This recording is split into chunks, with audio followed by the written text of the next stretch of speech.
तो आज प्रस्तुत है सुभद्रा कुमारी चौहान जी की कहानी अनुरोध। कल रात को मैं जा रहा हूँ। जी नहीं, अभी आप न जा सकेंगे।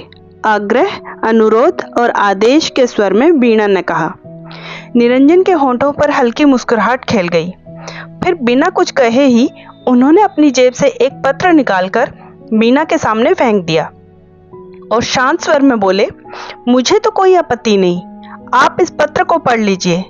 इसके बाद भी यदि आपकी यही धारणा रही कि मैं ना जाऊं, तो जब तक आप ना कहेंगी मैं ना जाऊंगा। वीणा ने सर हिलाते हुए कहा, जी नहीं, रहने दीजिए, मैं कोई पत्र वत्र ना पढ़ूंगी और ना आपको जाने दूंगी। हल्की मुस्कुराहट के साथ निरंजन ने पत्र उठा लिया और बोले, आप ना पढ़ना चाहें तो भले ही ना पढ़ें, पर उनकी बात को काटते हुए वीणा ने कहा, अच्छा लाइए, जरा देखूं तो सही किसका पत्र है। पत्र लेखक मेरा कोई दुश्मन ही होगा जो इस प्रकार अनायास ही आपको मुझसे दूर खींच ले जाना चाहता है। निरंजन हंस पड़े और हंसते हंसते बोले, पत्र पढ़ लेने के बाद पत्र लेखक को शायद आप अपना दुश्मन न समझकर मित्र ही समझे। वीणा ने विरक्ति के भाव से कहा, जी नहीं, ये हो ही नहीं सकता।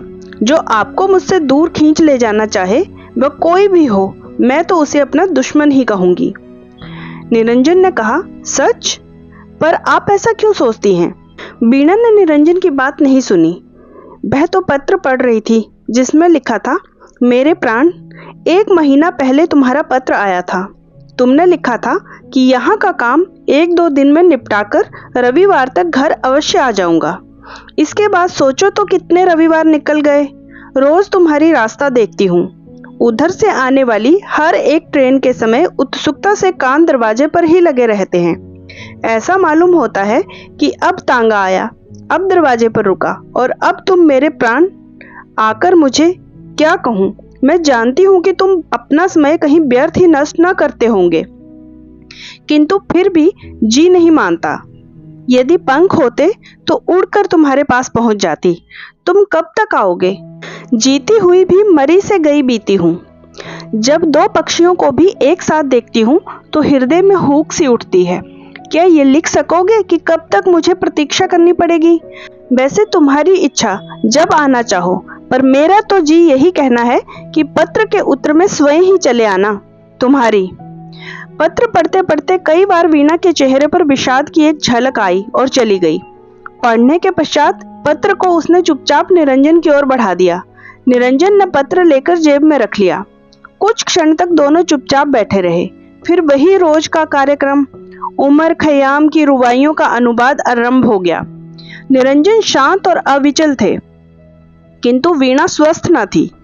आज वह रुबाइयों को न तो ठीक तरह से पढ़ ही सकती थी और न उनका अनुवाद ही कर सकती थी। निरंजन से वीणा की मानसिक अवस्था छिपी न रह सकी। उन्होंने कहा, आज आप अनुवाद का काम रहने ही दें, कल हो जाएगा। चलिए थोड़ी देर ग्रामोफोन सुने।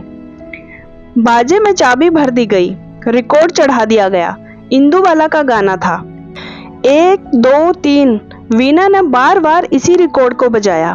तब तक वीणा के पति कुंज बिहारी ऑफिस से लौट आए। बोले, वीणा, तुमसे कितनी बार कहा है कि इतनी मेहनत मत किया करो, पर तुम नहीं मानती। जरा अपना चेहरा तो जाकर शीशे में देखो कैसा हो रहा है। वीणा कुछ न बोली। निरंजन ने कहा, जी हाँ, यही बात तो मैं भी इनसे कह रहा था कि आप इतनी मेहनत न करें, सब होता रहेगा। उस दिन निरंजन के जाने के बाद वीणा ने रात भर जाकर सारी रुबाइयों का अनुवाद कर डाला। अब केवल एक बार देख लेने ही की आवश्यकता थी। निरंजन की पत्नी का पत्र पढ़ लेने के बाद वीणा अपने आप ही अपनी नजरों से गिरने लगी। उसे ऐसा मालूम होता था कि निरंजन के प्रति उसका प्रेम स्वार्थ से परिपूर्ण है, क्योंकि उसे उनका साथ अच्छा लगता है और इसीलिए वह उन्हें अपने दुराग्रह से रोके जा रही है। निरंजन की पत्नी की विनम्रता और उसके शील और विश्वास के सामने वीणा अपनी दृष्टि में स्वयं ही बहुत हीन जचने लगी। निरंजन बहुत नम्र प्रवृत्ति के पुरुष थे और विशेषकर स्त्रियों के साथ वे और भी नम्रता से पेश आते थे। यही कारण था कि वे वीणा का आग्रह न टाल सके। कई बार जाने का निश्चय करके भी वे ना जा सके, किंतु आज बीना ने सोचा कि अब मैं उन्हें कदापि न रोकूंगी, जाने ही दूंगी। मैं जानती हूँ कि उनका जाना मुझे बहुत अखरेगा, परंतु ये कहाँ का न्याय है कि मैं अपने स्वार्थ के लिए एक पति पत्नी को अलग अलग रहने के लिए बाध्य करूं। ना, अब ये ना होगा। जो बीतेगी मैं सहूंगी, पर उन्हें अब न रोकूंगी। दूसरे दिन समय पर ही निरंजन आए। वीणा उन्हें ड्राइंग रूम में ही मिली। उन्हें देखते ही उठकर हंसती हुई बोली। यद्यपि उसकी ये हंसी होंठों तक ही थी, उसकी अंतरात्मा रो रही थी। उसे ऐसे जान पड़ता था कि निरंजन के जाते ही उसे उन्माद हो जाएगा। पर वो बोली, निरंजन जी, आपने जाने की तैयारी कर ली? निरंजन ने नम्रता से कहा, जी नहीं, मैं आज कहाँ जा रहा हूँ।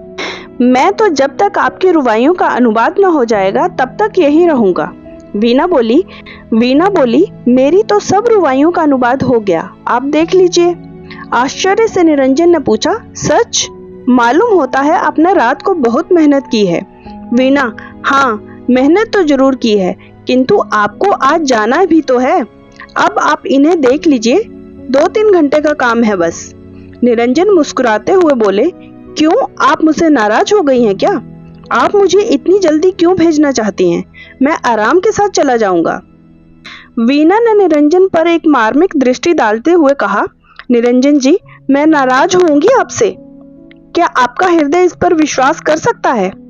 मैं तो जानती हूँ कभी ना करेगा, किंतु जिस प्रकार आप इतने दिनों तक मेरे आग्रह से रुके रहे, उसी प्रकार मेरे अनुरोध से आज आप रात को गाड़ी में चले जाइए। निरंजन ने दृष्टि उठाकर एक बार वीणा की ओर देखा, फिर वे अनुवाद की हुई रुबाइयों को देखने लगे। तो दोस्तों, ये सुभद्रा कुमारी चौहान जी की कहानी आपको कैसी लगी, मुझे कमेंट करके जरूर से बताइएगा। और अगर अच्छी लगी हो तो लाइक और शेयर जरूर से करिएगा।